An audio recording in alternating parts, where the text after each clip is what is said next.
Musk, his third time on this, the Lex Friedman podcast. Yeah, make yourself comfortable. Boo. No, wow, okay. No. You don't do the headphones thing? No. Okay. Right. I mean, how close do I need to get this thing? The closer you are, the sexier you sound. Hey, babe. Yep. What's up? Can't get enough of your love, baby. I'm going to clip that out. Anytime somebody messages me about it, If you want my body and you think I'm sexy, come right out and tell me so. do. So good. Okay, serious mode activate. All right. Serious mode. Come on, you're Russian. You can be serious. Yeah, I know. Everyone's serious all the time in Russia. Yeah. Yeah. But we'll get there. We'll get there. Yeah. It's gotten soft. Allow me to say that the SpaceX launch of human beings to orbit on May 30th, 2020 was seen by many as the first step in a new era of human space exploration. These human spaceflight missions were a beacon of hope to me and to millions over the past 2 years as our world has been going through one of the most difficult periods in recent human history. We see the rise of division, fear, cynicism, and the loss of common humanity right when it is needed most. So first, Elon, let me say thank you for giving the world hope and reason to be excited about the future. Oh, it's kind of you to say. I do want to do that. Humanity has obviously a lot of issues, and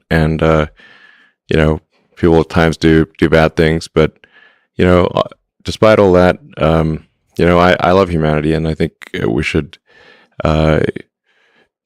make sure we do everything we can to have a good future and an exciting future, and one where that maximizes the happiness of the people.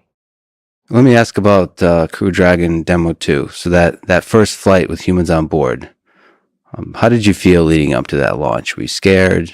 Were you excited? What was going through your mind? So much was at stake. Yeah, no, that was extremely stressful, no question. We obviously could not let them down in any way. So extremely stressful, I'd say, to say the least. But I was confident that at the time that we launched, that no one could think of anything at all to do that would improve the probability of success. And we racked our brains to think of any possible way to improve the probability of success. We could not think of anything more, and nor could NASA. And so then that's just the best that we could do. So then we went ahead and launched. Now, I'm not a religious person, but I nonetheless got on my knees and prayed for that mission. Were you able to sleep? No. How did it feel when it was a success? First, when the launch was a success, and when they returned back home or back to Earth?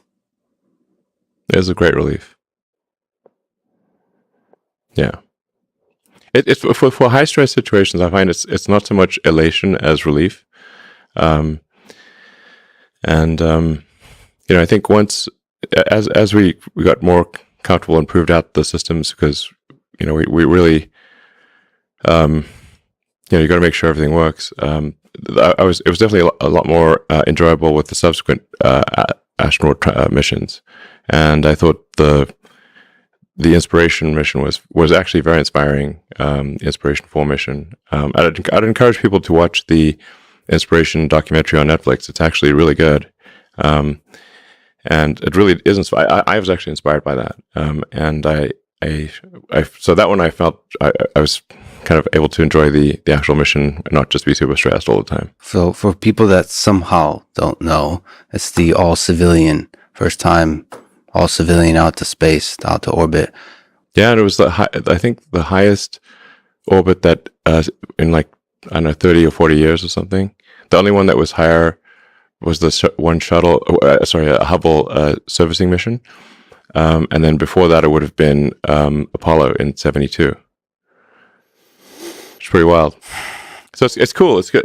I think as a species, we want to be continuing to do better and reach higher ground, and I think it would be tragic, extremely tragic, if Apollo was the high watermark for humanity, and that's as far as we ever got. And it's it's concerning that here we are, 49 years after the last mission to the moon, and so almost half a century, and we've not been back. And that's worrying. It's like, does that mean we've peaked as a civilization, or what? So, like, I think we got to get back to the moon and build a base there. A science base. I think we could learn a lot about the nature of the universe if we have a proper science base on the moon. Like we have a science base in Antarctica and, many other parts of the world. And so that's, I think, the next big thing. We've got to have like a serious like moon base, and then get people to Mars and, get out there and be a spacefaring civilization. I'll ask you about some of those details, but since you're so busy with the hard engineering challenges of everything that's involved, are you still able to marvel at the magic of it all, of space travel, of every time the rocket goes up, especially when it's a crewed mission? Or are you just so overwhelmed with all the challenges that you have to solve? And actually, sort of to add to that, the reason I wanted to ask this question of May 30th, it's been some time, so you can look back and think about the impact already. It's already, at the time, it was an engineering problem, maybe. Now it's becoming a historic moment. Like, it's a moment that, how many moments will be remembered about the 21st century? To me, that or something like that, maybe inspiration for, or one of those will be remembered as the early steps of a new age of space exploration. Yeah. I mean, during the launches itself, so I mean, the thing I think maybe some people know, but a lot of people don't know, is like, I'm actually the chief engineer of SpaceX. So, I've signed off on pretty much all the design decisions. And, so if there's something that goes wrong with that vehicle, it's fundamentally my fault, so, so I'm really just thinking about all the things that, like, so when I see the rocket, I see all the things that could go wrong and the things that could be better, and the same with the Dragon spacecraft. It's like, other people will say, "Oh, this is a spacecraft or a rocket, and this looks really cool." I'm like, I've like a readout of like, these are the risks, these are the problems. That's what I see, like, so it's not what other people see when they see the product, So let me ask you then to analyze Starship in that same way. I know you'll talk about in more detail about Starship in the near future, perhaps. We can talk about it now if you want. But just in that same way, like you said, when you see a rocket, you see a sort of a list of risks. In that same way, you said that Starship is a really hard problem. So there's many ways I can ask this, but if you magically could solve one problem perfectly, one engineering problem perfectly, which one would it be? On Starship? On Starship. So is it maybe related to the efficiency, the engine, the weight of the different components, the complexity of various things, maybe the controls of the crazy thing has to do to land? No, it's actually by far the biggest thing absorbing my time is engine production. Not the design of the engine. I've often said prototypes are easy, production is hard. So we have the most advanced rocket engine that's ever been designed. Because I say currently the best rocket engine ever is probably the RD-180 or RD-170. That's the Russian engine, basically. And still, I think an engine should only count if it's gotten something to orbit. So our engine has not gotten anything to orbit yet, but it's the first engine that's actually better than the Russian RD engines, which were amazing design. So you're talking about Raptor engine. What makes it amazing? What are the different aspects of it that make it, like, what are you the most excited about if the whole thing works in terms of efficiency, all those kinds of things? Well, the Raptor is a full flow staged combustion engine, and it's operating at a very high chamber pressure. So one of the key figures of merit, or perhaps the key figure of merit, is what is the chamber pressure at which the rocket engine can operate. That's the combustion chamber pressure. So Raptor is designed to operate at 300 bar, possibly maybe higher. That's 300 atmospheres. So the record right now for operational engine is the RD engine that I mentioned, the Russian RD, which is, I believe, around 267 bar. And the difficulty of the chamber pressure increases on a non-linear basis. So 10% more chamber pressure is more like 50% more difficult. But that chamber pressure is that is what allows you to get a very high power density for the engine.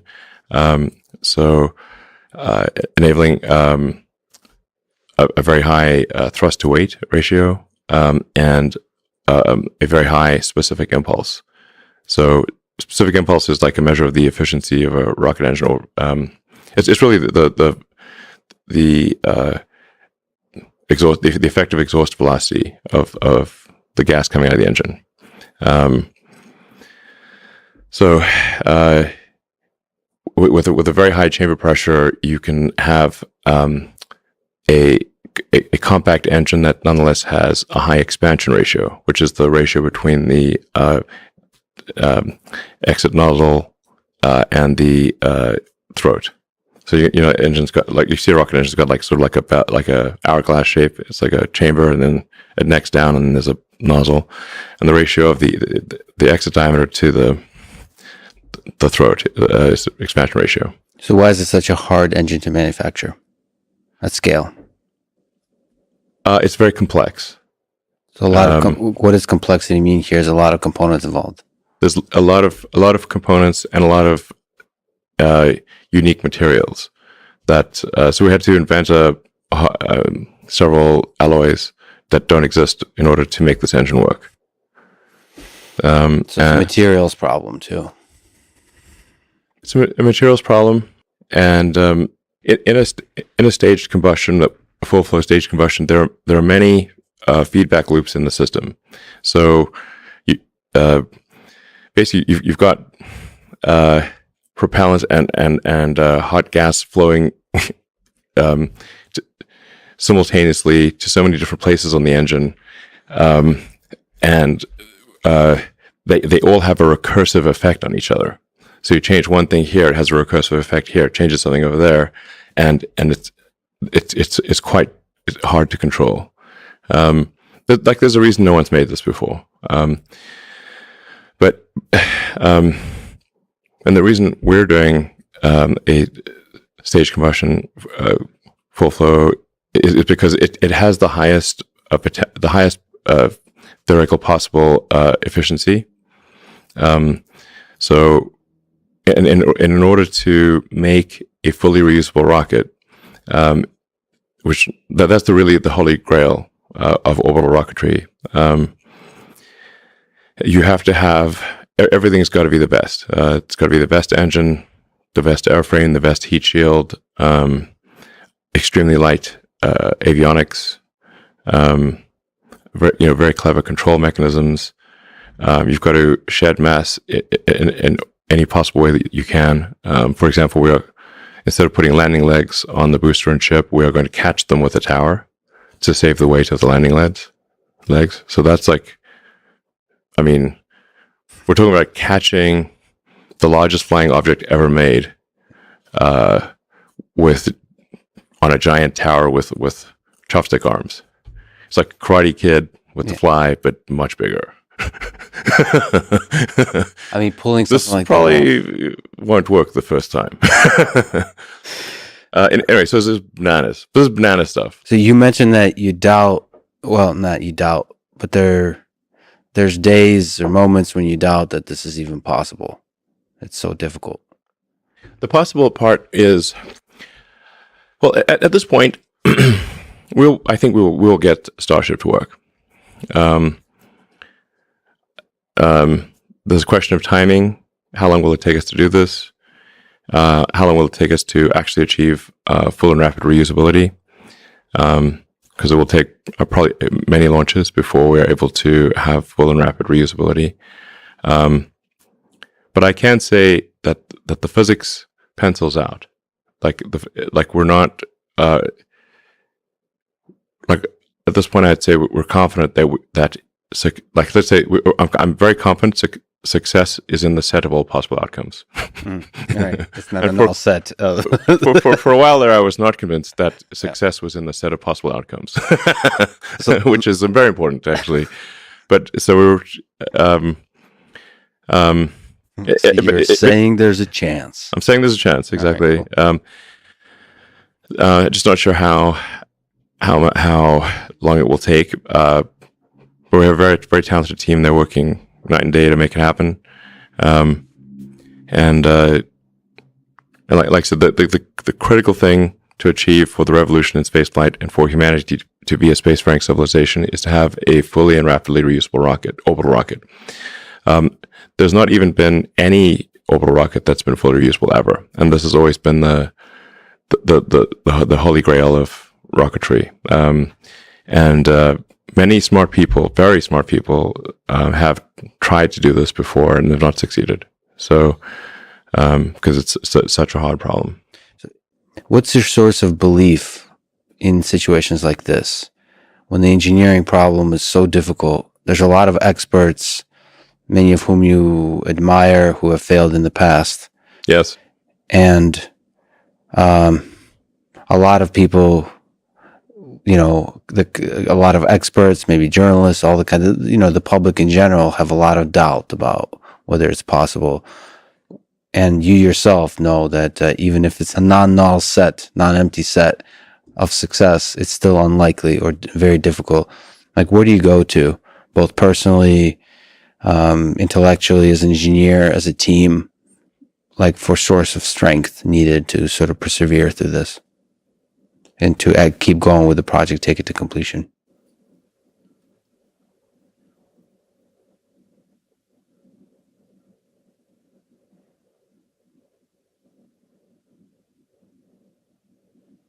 A source of strength.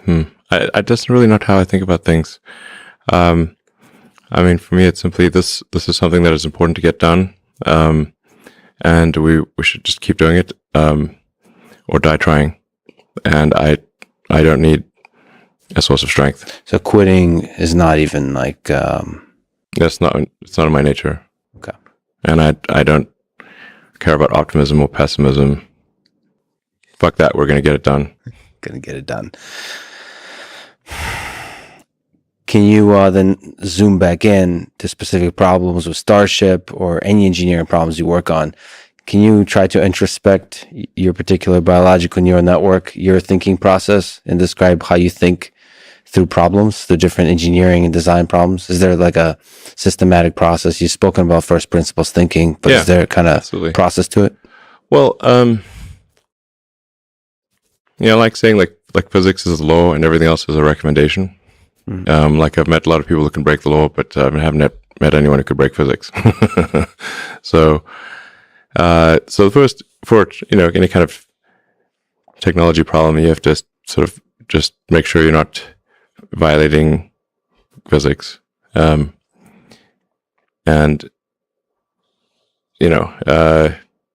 principles analysis, I think, is something that can be applied to really any walk of life, anything really. It's really just saying, let's boil something down to the most fundamental principles, the things that we are most confident are true at a foundational level, and that sets your axiomatic base, and then you reason up from there, and then you cross-check your conclusion against the axiomatic truths.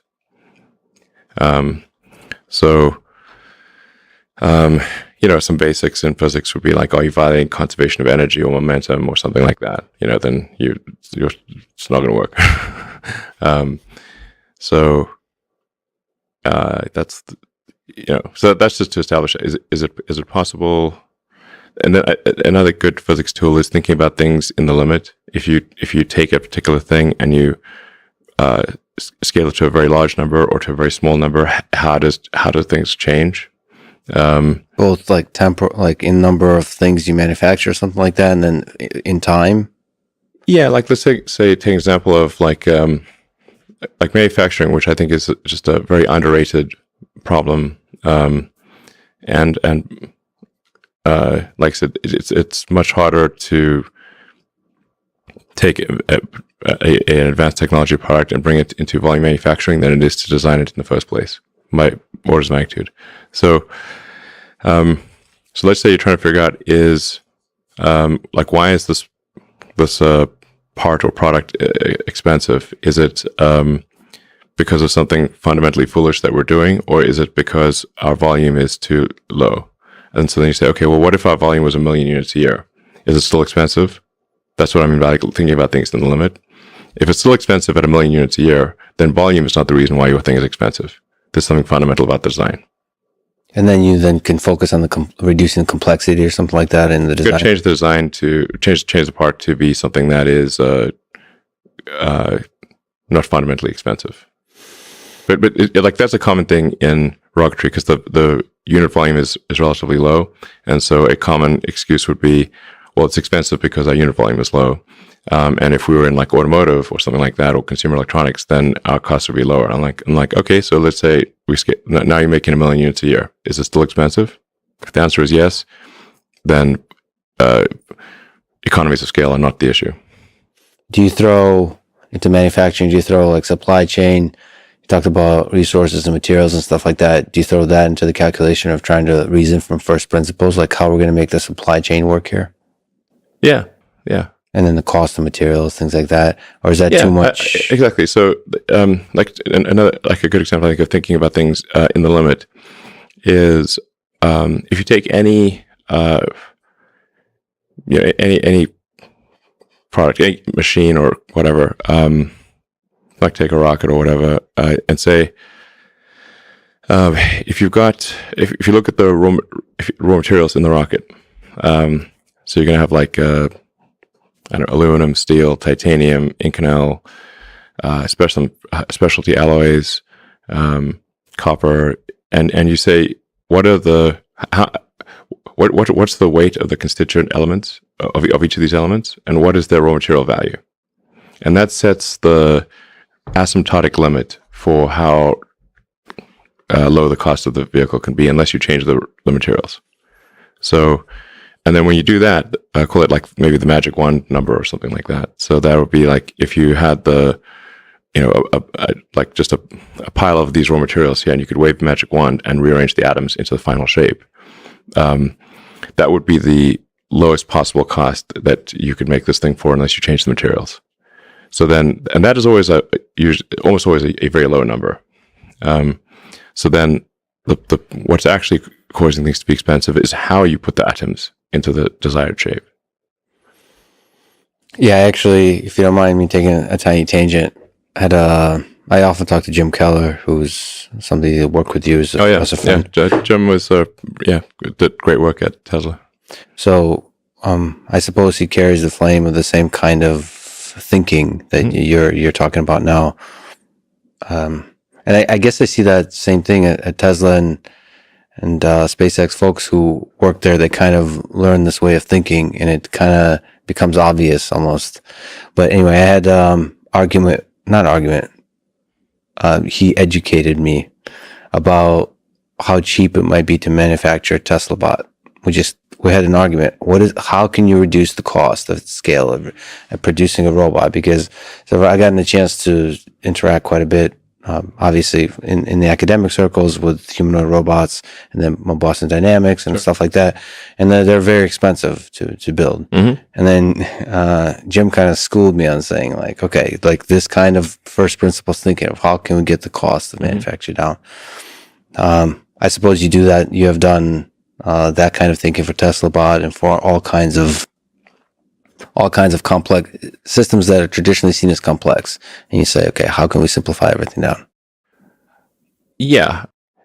I mean, I think if you are really good at manufacturing, you can basically at high volume, you can basically make anything for a cost that asymptotically approaches the raw material value of the constituents plus any intellectual property that you need to license. Right. Anything. Right. But it's hard. It's not like that's a very hard thing to do, but it is possible for anything.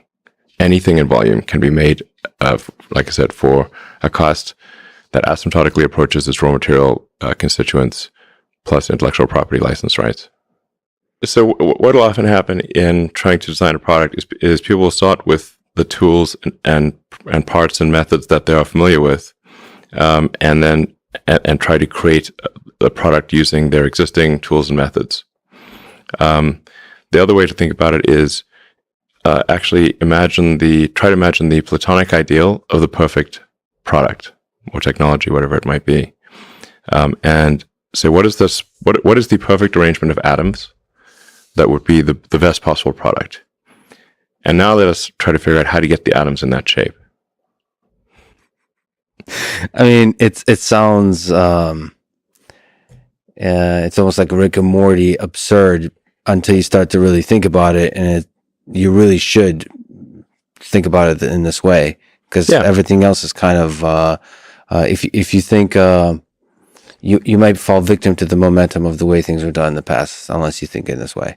Well, just as a function of inertia, people will want to use the same tools and methods that they are familiar with. That's what they'll do by default. Yeah. And then that will lead to an outcome of things that can be made with those tools and methods, but is unlikely to be the Platonic ideal of the perfect product.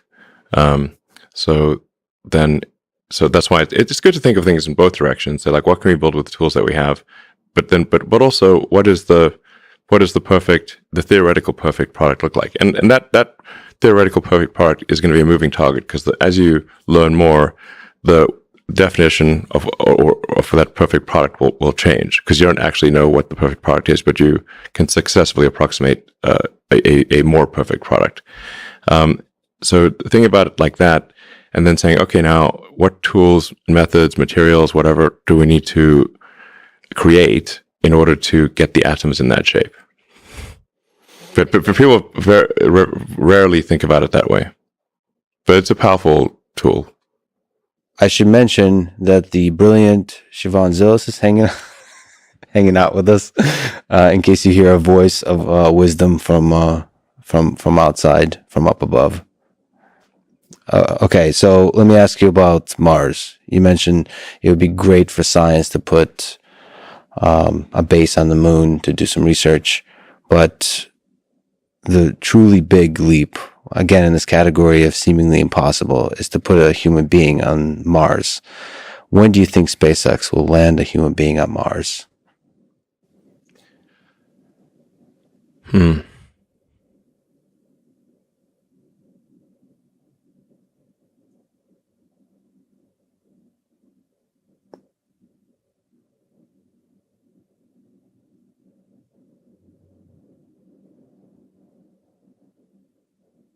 Best case is about 5 years. Worst case, 10 years. What are the determining factors, would you say, from an engineering perspective, or is that not the bottlenecks? It's fundamentally, engineering the vehicle. Starship is the most complex and advanced rocket that's ever been made by, I don't know, order of magnitude or something like that. It's a lot. It's really next level. So, and the fundamental optimization of Starship is minimizing cost per ton to orbit and ultimately cost per ton to the surface of Mars. This may seem like a mercantile objective, but it is actually the thing that needs to be optimized. Like there is a certain cost per ton to the surface of Mars where we can afford to establish a self-sustaining city. And then above that, we cannot afford to do it. So right now, you couldn't fly to Mars for $1 trillion. No amount of money could get you a ticket to Mars. So we need to get that above, to get that like something that is actually possible at all. But that's we don't just want to have, with Mars flags and footprints and then not come back for a half century like we did with the moon. In order to pass a very important great filter, I think we need to be a multi-planet species. This may sound somewhat esoteric to a lot of people, but like eventually, given enough time, there's something, the Earth is likely to experience some calamity. That could be something that humans do to themselves, or an external event like happened to the dinosaurs. But